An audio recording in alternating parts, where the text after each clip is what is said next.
Hi everybody. So today's video is not going to be a vlog, but it's going to be some of the thoughts I've had recently. I'm writing this a few days before my birthday, so I'm going to talk about some of the things I've learned while turning 20, which is what my birthday is coming up. So a little background about me. I'm a second year international student at UC Berkeley. I come from a middle income family in Canada, and so these things will probably affect my perspective on things growing up. And so I wanted to share 3 points that I've learned from my experiences growing up and things that I want, and these are the things that I want to keep carrying on as I grow older. And so my first point is to not take yourself too seriously. I find that as people grow older, they start to realize how competitive the world is, and that the things that they want to do and they want to have are also sought out by other people. And in order to achieve their goals, they become hyper focused and super serious that they forget how to relax and enjoy the journey. For them, it's goal after goal. But after all, life isn't about achieving goal after goal. It's mostly made out of the journey that you take reaching those goals. And so if you can't enjoy the journey of reaching those goals, then you can't enjoy your life. And so if you can learn to be appreciative during stressful periods, laugh during miserable times, and look back once in a while and see how far you've gone, then you'll have the mental fortitude, you'll have the strength, and you'll have the community to get through a lot of hard times. Another way to think about this is that you're really just a speck of dust, an instance in time, and you're so incomprehensibly unimportant that people that it won't matter.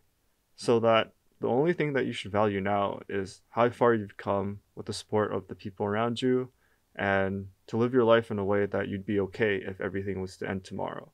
So make sure you have fun, make sure you enjoy the journey, because that's what really matters. Don't be don't take yourself too seriously. That leads me to my second point. Be honest with who you are. Although this sounds simple, I assure you it's not. Just look at all the social media pages around. You have Instagram, you have Snapchat, you have your newest edition. Just be real. How could it possibly be easy to be authentic when all these sources are telling you what's normal and what's popular and trendy? Especially with all the cameras and all the people around, every time you step outside, you're constantly being watched, constantly being judged, and there's simply no avoiding it. And so many people adopt a public persona while keeping who they really are, um, and showing that only with people who've known them for a long time. Although by itself, that's totally fine. The people who are close to you, who you want to be friends with, it's really not worth it showing them a facade of who you are, because sooner or later they'll find out, and all that energy spent acting would have meant nothing. And so the people in the end, the people who are with you will be with you because of who you are. And if you act like who you are on the inside normally, the people who have left you would have left you already. And so you don't really lose anything. However, this doesn't mean that you're the most optimal you can be, because there are social conventions for a reason, and they're not meaningless things that don't matter. Being honest with yourself also means being truthful to yourself and admitting to your own flaws. For example, if you have a problem being focused, be honest with that. Be honest and take responsibility. If someone tells you that, hey, you might have a problem being focused, maybe you should do something about it. The first reaction shouldn't be asserting that this is who you are and accept it or else go away, because that's really not a good way to approach help. What you should be looking at, in my opinion, is to see, okay, do I have anything that I really need to change? Is this person uh, saying this out of kindness or out of make attempt to um, put me down? And according to that, then you can decide, okay, should I maybe change myself? Is this really a problem? Versus, hey, this person is just being mean, and let's ignore this person. So focus on changing these things, and don't use a public facade to mask these problems. Rather, look at your underlying issues, and if you have things that you need to solve, then solve them. Um, this includes, like, for example, if you're not a very kind person or a polite person, don't pretend that you are, because you'll be exposed eventually to the people around you. And, also don't pretend to care, don't pretend to like or form opinions about things that you don't know or you don't care about just because it's popular or the people around you do it. Because in that case, your ideas won't be your own, and in the long run, you'll come to regret it. And more importantly, don't judge other people for having an opinion that's different. Although there are wrong opinions or right opinions, it's usually much more useful to consider why they might have these opinions instead, and to address that instead of categorizing this person and calling them names or whatever. Although one might have a right opinion, that doesn't mean that you're better than them. And so my last point would be understanding that time is life ticking. Nothing beats death, and it doesn't matter if you're rich, if you're poor, where you live. Your life, you won't be able to outlive anyone. No one's going to be able to outlive anyone else by a specific margin.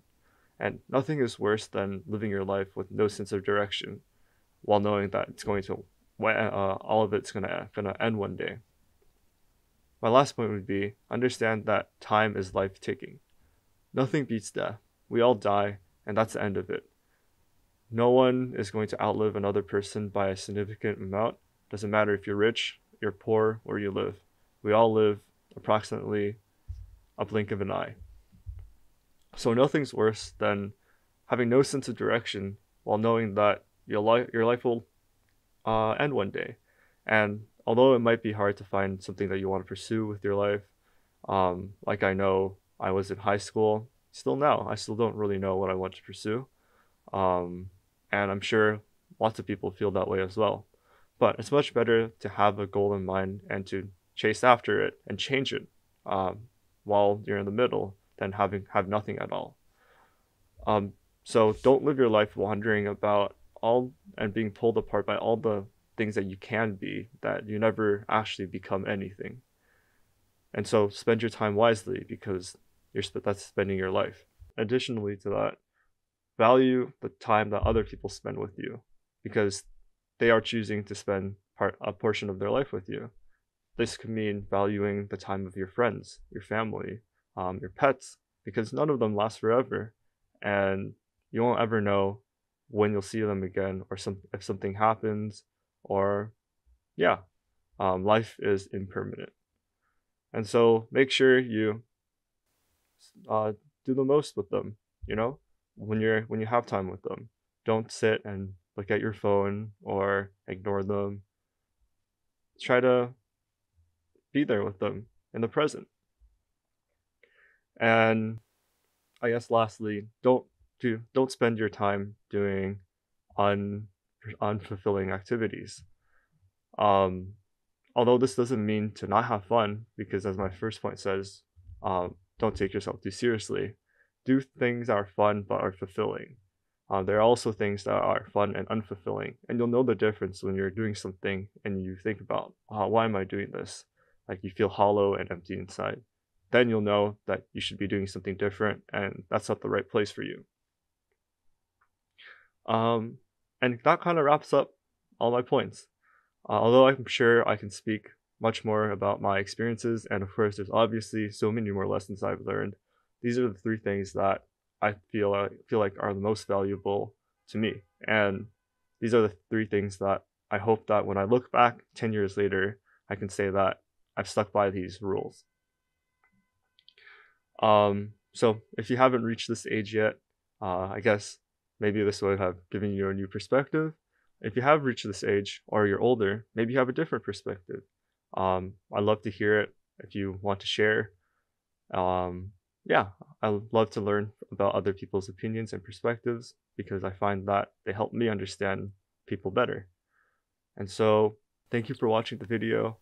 I hope you enjoyed it, if you're me watching back 10 years later, I hope you're doing well. Anyways, bye.